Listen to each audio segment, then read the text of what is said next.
નમસ્કાર દર્શક મિત્રો, બોટાદ દસ્તક ન્યૂઝમાં આપનું હાર્દિક સ્વાગત છે। હું છું એલડી મકવાણા। આપ જોઈ રહ્યા છો બોટાદ દસ્તક ન્યૂઝ। હવે પછીના સમાચાર વિગતવાર। દલિત મહિલા ભારે શ્રદ્ધા સાથે ગામના સ્વામિનારાયણ મંદિરમાં પ્રભુના દર્શન કરવા ગઈ હતી, પરંતુ જાતિવાદી તત્વોએ માર માર્યો।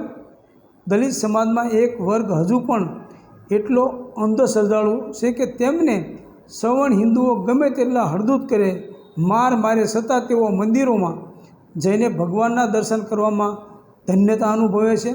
આ વર્ગને જ્યાં સુધી સવર્ણ હિન્દુઓ ભયંકર રીતે હળદૂત કરીને માર ન મારે ત્યાં સુધી તેમને સમજાતું નથી કે મનુવાદી હિન્દુ ધર્મમાં તેઓ શૂદ્ર છે અને તેમને શૂદ્રોને મંદિરમાં જવાનો અધિકાર નથી।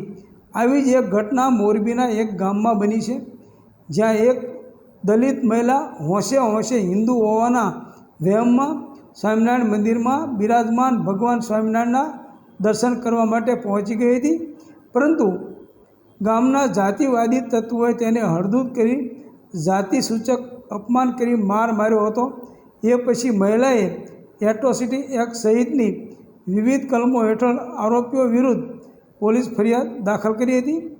મામલો મોરબીના ધોળકોટ ગામનો છે। અહીં એકાદ મહિના પહેલાં સ્વામિનારાયણ મંદિરમાં દર્શન કરવા માટે પોલીસની મદદથી અનુસૂચિત જાતિ સમાજના લોકોને મંદિરમાં પ્રવેશ અને દર્શન કરવાની છૂટ મળી હતી।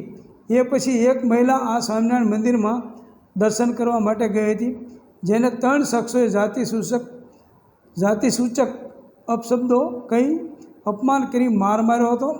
આ મામલે મોરબી તાલુકા પોલીસ સ્ટેશનમાં એટ્રોસિટી એક્ટ હેઠળ ફરિયાદ નોંધાઈ છે।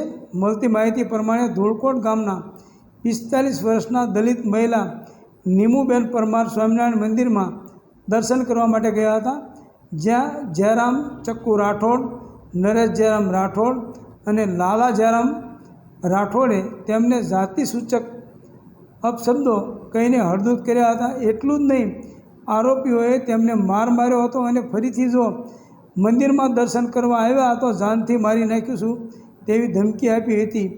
આ મામલે નીમુબેન પરમારે મોરબી તાલુકા પોલીસ સ્ટેશનમાં ત્રણેય જાતિવાદી તત્વો સામે એટ્રોસિટી એક્ટ સહિતની વિવિધ કલમો હેઠળ ફરિયાદ નોંધાવતા પોલીસે ગુનો નોંધી તપાસ શરૂ કરી છે।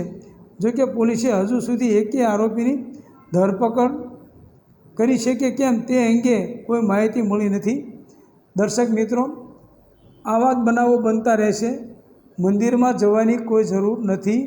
મંદિરમાં શા માટે જાય છે? મંદિરમાં જાય ત્યારે આવા બનાવો બને છે ને, તો મંદિરને જવા દો ને। મંદિરમાં એમને પૂજા કરવા દો અને એમને પૈસા નાખવા દો। તમારે પૈસા નાખવાની જરૂર નથી અને તમારે પૂજા કરવાની જરૂર નથી। ફક્ત તમારું કામ જે છે, ઘરકામ છે, તમારો વ્યવહાર છે, તમારું જે મજૂરી કામ છે, તમારું નોકરીનું કામ છે, એ કરો। Botad Dastak news, LD Makwana, Botad.